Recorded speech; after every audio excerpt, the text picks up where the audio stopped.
Bismillahirrahmanirrahim. Assalamualaikum warahmatullahi wabarakatuh. Waalaikumsalam warahmatullahi wabarakatuh. Alhamdulillah, wassalatu wassalamu ala rasulillah wa ala alihi wa sahbihi wa man wala amma ba'du. Yang saya hormati Bro Saiful selaku Kanselor di Wisma Traksis. Yang saya hormati Bapak-bapak, teman-teman sekalian, mudah-mudahan sama-sama dirahmati Allah Subhanahu wa taala.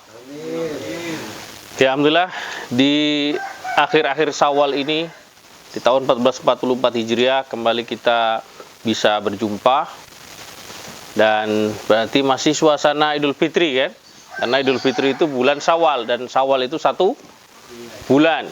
Ya, kami mengucapkan taqabbalallahu minna wa minkum minal ma'idin wal faizin, mohon maaf lahir dan batin. Mudah-mudahan segala amal soleh kita diterima oleh Allah Subhanahu wa taala. Ya, Bapak-bapak, teman-teman sekalian dirahmati Allah Subhanahu wa taala, tentu kita sudah paham kegiatan kita di sini adalah dalam rangka membentuk kita menjadi manusia yang lebih baik.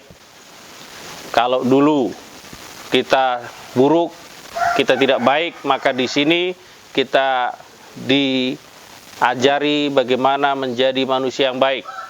Kalau dulu atau di rumah kemarin kita senang dengan yang hal-hal yang haram, di sini kita mau dicuci, kita mau dibersihkan agar hal-hal yang haram, zat-zat yang haram itu bisa bersih di sini. Dan harapan kita tentunya kalau sudah selesai dari sini, pulang ke rumah, ya ikut membersihkan teman-temannya, ikut ngajak teman-temannya yang baik, bukan malah kita terseret lagi, bukan malah kita ikut-ikutan lagi. Naudzubillah. Saya tanya nih, semua ingin kan menjadi manusia yang baik? Ya, bagus. Karena dari keinginan itulah, ya, insya Allah Allah akan berikan kemudahan. Ya, tapi kalau kita ingin jadi buruk, ya tentunya itu membahagiakan setan. Nah, setan senang banget nih, ada teman nih. Setan udah banyak teman, nggak usah ditemenin lagi. Biarin mereka tersesat. Nah, kita nggak usah ikut-ikutan tersesat. Oke, jadi setiap hari Rabu kita melaksanakan ruqyah, yang mana ruqyah itu adalah pengobatan berdasarkan Al-Quran dan hadis. Kita membacakan doa-doa, kita membacakan ayat Al-Quran untuk membersihkan jasmani plus rohani. Nah, kadang kita ini tidak imbang antara kebutuhan jasmani kita dan kebutuhan rohani kita. Padahal kalau jasmani ataupun rohani tidak diberikan haknya, maka akan berbahaya. Seperti tanaman. Kita nanam jagung, nanam padi misalnya. Seorang petani menanam tanaman jagung ataupun padi, apakah kemudian habis ditanam dibiarkan? Tidak. Nah, apa kira-kira? Habis ditanam diapain? Dipupuk. Kalau ada rumputnya? Ya, dimatun istilahnya, ya, dicabutin. Nah, kalau ada hama, nah disemprot. Ya, bukan ditangkepin ya. Ada walang 100 ditangkepin satu-satu, pingsan, disemprot. Nah, dan sebagainya. Itu tanaman. Ya, kita lebih daripada tanaman. Nah, tapi kadang jasmani kita utamakan dan rohani kita kesampingkan. Jasmani, kebutuhan jasmani, ya, kita makan minum, kita tiap hari kan. Karena kalau kita tidak makan minum bisa mati. Ya. Gimana kalau puasa? Puasa tidak mematikan. Karena waktu puasa itu dari terbit fajar sampai tenggelam matahari, maghrib, dari subuh sampai maghrib. Boleh nggak puasa nyambung terus? Maghrib nggak buka, terus nyambung sampai 10 hari misalnya. Boleh nggak? Nggak boleh. Namanya menyiksa diri, tidak boleh. Saya kan mau ingin jadi takwa ini. Saya kan ingin jadi orang yang baik, hebat, soleh banget. Nggak boleh seperti itu. Ya. Karena kita punya hak, ya, badan kita punya hak yang harus diberikan. Misalnya orang mau soleh, sholat terus. Dari habis maghrib sampai subuh, nggak berhenti-berhenti. Bagus nggak itu kira-kira? Nggak bagus. Ya, mungkin orang menganggap, wah kan sholat, ya, hebat nanti. Nggak boleh dalam Islam. Karena ada aturannya. Nanti kalau kita berlebih-lebihan, pasti kita akan merasa bosan. Ya kan? Bosan. Akhirnya besok nggak sholat lagi. Rugi. Lebih baik sedikit, namun istiqomah. Namun terus-menerus. Daripada sekali banyak, habis itu libur 5 tahun. Nah, nggak boleh. Maka Rasulullah SAW pernah bertemu atau didatangi oleh 3 orang. Pertama dia, saya mau soleh wahai Rasulullah, saya nggak mau menikah. Karena menikah itu repot ya, ngurusi anak orang, nyari nafkah, terus nanti membuat lupa terhadap akhirat. Yang kedua, saya mau puasa terus, tiap hari mau puasa, nggak cukup kalau Ramadan, tiap hari puasa. Ya maghrib buka sih. Karena kalau tiap hari puasa maghrib nggak buka, masuk rumah sakit dan wassalam. Nah, karena apa katanya? Saya mau jadi orang yang bertakwa kok. Saya mau jadi orang yang soleh. Kemudian yang ketiga, saya mau sholat terus panjang malam. Dari habis maghrib sampai subuh. Kemudian apakah Rasulullah memuji? Wah bagus, kamu. Tidak. Rasulullah malah marah. Wahai kamu yang katanya tidak mau menikah, saya ini menikah. Ya. Kemudian yang tidak mau puasa, Rasulullah juga makan. Ya. Tidak puasa terus. Kemudian yang mengatakan sholat terus, Rasulullah juga tidur. Jadi di dalam agama tidak boleh berlebih-lebihan. Maka kita harus mengetahui hal tersebut dengan cara belajar, dengan cara menuntut ilmu. Dan cara menuntut ilmu itu tidak harus di sekolah, terus pesantren, di mana saja sekarang bisa. Ya, di masjid bisa, di rumah bisa, dalam kamar juga bisa, dengan teknologi yang ada. Nah, makanya kebutuhan jasmani dan rohani kita harus imbang. Ya, kebutuhan rohani kita harus kita penuhi. Kita nggak sholat, itu namanya membiarkan rohani kita kering. Ya, akhirnya nanti banyak penyakit-penyakit. Akan mulai dengan berdoa, angkat tangannya. Ya, Mas Yogi siap. Ya, ikutin ya. Bismillahirrahmanirrahim. Bismillahirrahmanirrahim. Allahumma Allahumma sholli ala sholli ala Sayyidina Muhammad Sayyidina Muhammad wa ala ali wa ala ali Sayyidina Muhammad Sayyidina Muhammad kama shallaita ala Sayyidina Ibrahim wa ala ali wa ala ali Sayyidina Ibrahim Sayyidina Ibrahim wa barik ala Sayyidina Muhammad wa ala ali Sayyidina Muhammad kama barakta ala Sayyidina Ibrahim wa ala ali Sayyidina Ibrahim innaka Hamidum Majid. Ya Allah, ya Tuhan kami, ampunilah segala dosa kami. Astaghfirullahaladzim. Astaghfirullahaladzim. Ya Allah, kami memutuskan segala perjanjian dan bantuan yang diberikan oleh bangsa jin, baik yang kami sadari ataupun yang tidak. Ya Allah, jadikanlah ayat-ayat Al-Quran menjadi obat bagi kami dan menghilangkan segala penyakit, sifat buruk dan gangguan dari manapun.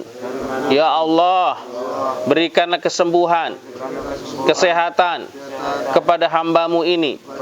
Hilangkanlah segala zat haram dari narkoba, minuman keras, dan apa saja yang Kau haramkan.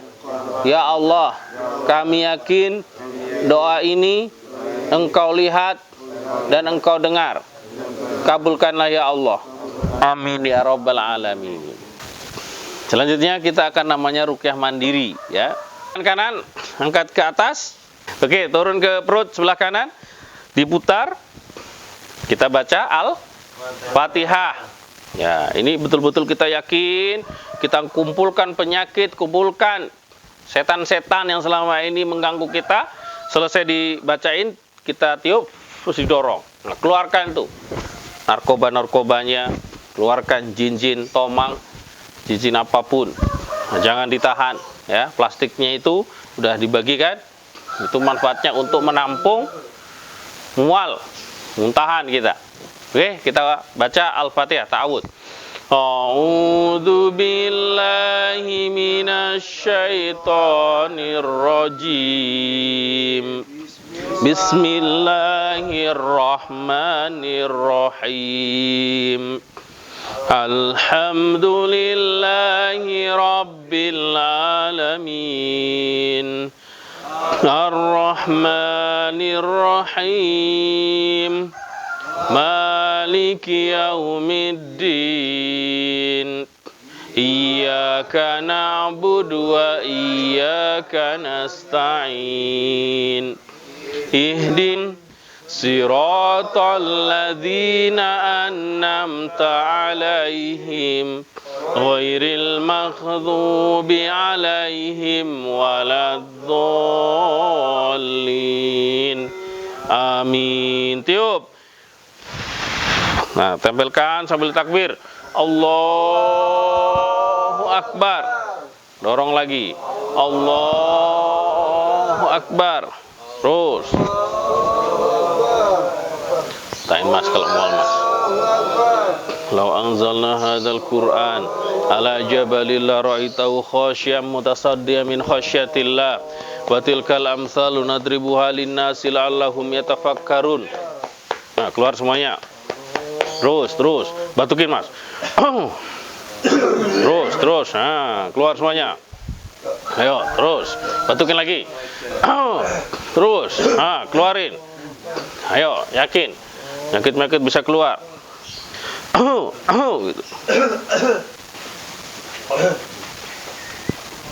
Nah, ya, gitu kan. Nah, enggak kan? Kayak tadi malam, saya tanya, Ibu pernah mimpi buruk enggak? Sering Ustaz. Saya dikejar-kejar. Ada yang kuda kepala manusia. Saya sudah sembunyi gitu. Akhirnya bangun.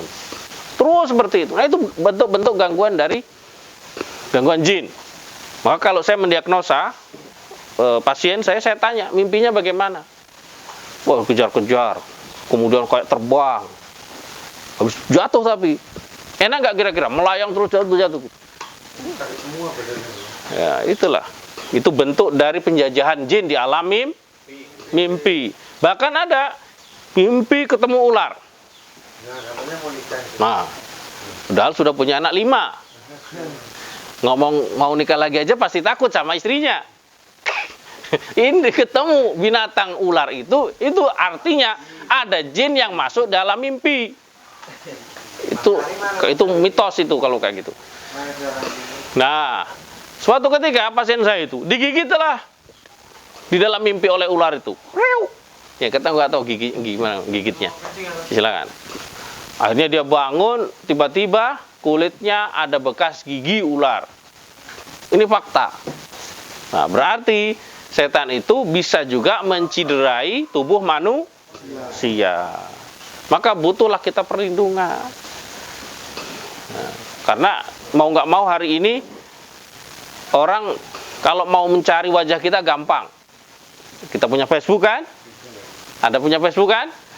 Nah, kalau dulu kan orang mau mencari wajah orang kan susah, harus foto dulu lah. Kalau dulu kan ada foto diapain? Nah, disihir kan? Nah, ya karena udah modern seperti ini ya kita harus banyak perlindungan.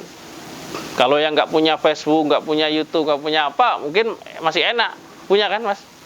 Nah, rata-rata mungkin punya kan? Alhamdulillah nggak terkenal kan? Insya Allah enggak. Ini kan enggak reaksi. Nah, makanya kita perlu perlindungan dari Allah Subhanahu wa taala. Karena orang yang jahat itu bisa dengan bermacam-macam cara. Kalau kita nggak waspada, ya kita nanti sakit, kita nanti rugi. Tapi kalau kita dilindungi oleh Allah, apapun yang orang mau lakukan kepada kita, Allah yang akan melindungi kita, nggak jadi. Nah, waktu Gunung Semeru meletus, ya, Semeru toh di mana? Jawa Timur ya. Itu ada satu rumah yang laharnya itu berbelok. Nah, ternyata diselidiki kenapa kok ini rumah satu ini nggak kena lahar panas. Lahar dingin aja nggak enak, lagi lahar panas. Ternyata dia suka ngaji, suka ibadah. Tuh, Allah gampang melindungi seseorang. Ditanyakan sama wartawan, kenapa? Apa amalannya Pak? Oh saya itu suka yasinan, suka wiritan gitu. Nah itu salah satu amalan yang bisa menangkal dari bahaya. Ya mungkin tetangganya juga sering, cuman nggak sesering yang tadi.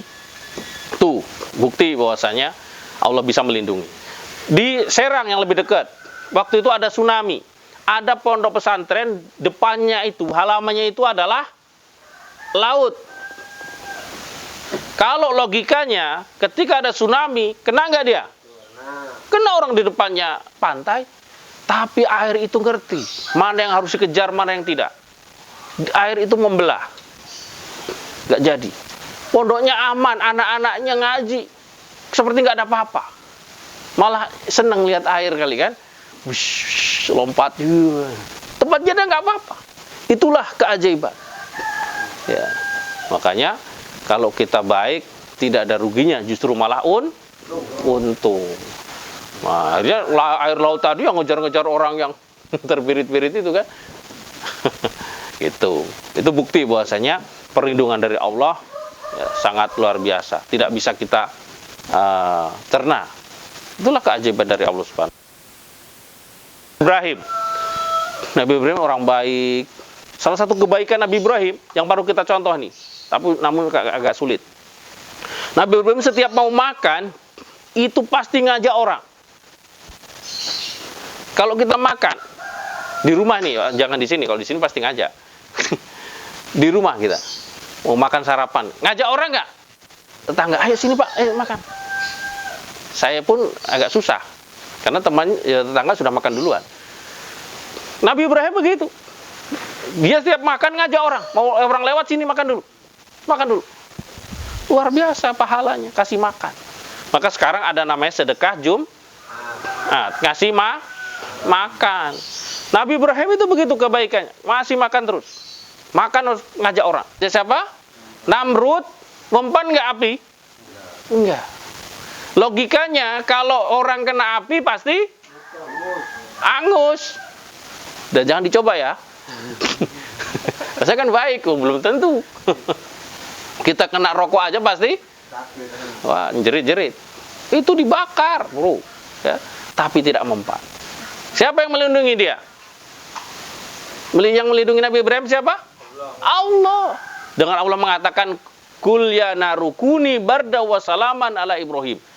Wahai api, kata Allah, jadilah engkau sejuk, menyejukkan seperti AC kalau mungkin hari ini. Jadi sejuk, nyaman. Begitu apinya habis, Nabi Ibrahim bangun. Kagetlah orang. Nah, itulah mukjizat orang-orang yang baik. Dan masih banyak yang lainnya yang selama itu baik, maka nanti akan diberikan hadiah keselamatan oleh Allah Subhanahu wa taala. Nah, kalau sekarang kita mukjizat kita kaum muslimin apa? Al-Qur'an. Nah, jadi kalau mukjizat kayak Nabi Ibrahim itu nggak mempan api. Kita mempan api. Kalau kita masak di kompor jangan coba-coba kita sok sakti. Hangus habis itu. Nah, mukjizat hari ini yang diwariskan oleh Rasulullah adalah Al-Qur'an. Itu jadi mukjizat. Tuh. Dan dengan ruqyah ini saya pun akhirnya ngerti. Ya, ternyata betul. Kalau kita nggak bisa punya mukjizat seperti Nabi Musa kan punya tongkat toh. Saya nggak mau pakai tongkat, nanti dikira orang yang kurang kan. Ya, gitu kan. Nah, Nabi Musa punya tongkat bisa berubah menjadi ular. Kita nggak bisa seperti itu. Nah, Nabi Muhammad juga bisa membelah bulan, itu mukjizatnya. Bisa Isra Mi'raj. Isra itu dari perjalanan dari Masjidil Haram ke Masjidil Aqsa. Ada Aqsa ke langit ke-7, 1 malam. Kira-kira kita bisa nggak? Nggak bisa. Naik pesawat aja harus delay, nunggu dulu pesawatnya. Kalau terlambat 5 menit pasti ditinggal. Tapi kalau pesawatnya yang terlambat, nggak diapain. Nah itu nggak bisa kita seperti itu Isra Mi'raj. Tapi Rasulullah mewariskan mukjizat yaitu Al-Qur'an. Bisa sebagai obat, bisa sebagai mengusir setan, ya bisa menjadi penenang hati sampai hari kiamat. Makanya jangan kita meremehkan atau menganggap sepele Al-Quran itu. Dan kita hari ini sudah membaca Al-Quran, membaca mukjizat kita, walaupun hanya beberapa ayat. Tapi kalau kita istiqomah, ternyata nanti dikumpulkan di hari kiamat, ternyata banyak juga huruf-huruf yang kita baca. Satu huruf berapa pahala? 10. Hari ini sudah berapa huruf? Banyak. Banyak huruf, insya Allah banyak pahala kita. Itulah sederhana, namun sangat bermanfaat ketika dilakukan dengan istiqomah. Daripada misalnya, ayo kita hari ini full dari jam 6 pagi sampai jam 6 sore maju terus. Sampai ada yang bunyi kretek-kretek ini ya, encok. Tapi besok 1 tahun berhenti. Itu nggak baik. Lebih baik setengah jam. Tapi istiqomah. Nah, itu. Oke, terakhir kita baca doa. Saya baca, diaminkan, mudah-mudahan Allah mengabulkan permohonan kita semuanya. Amin.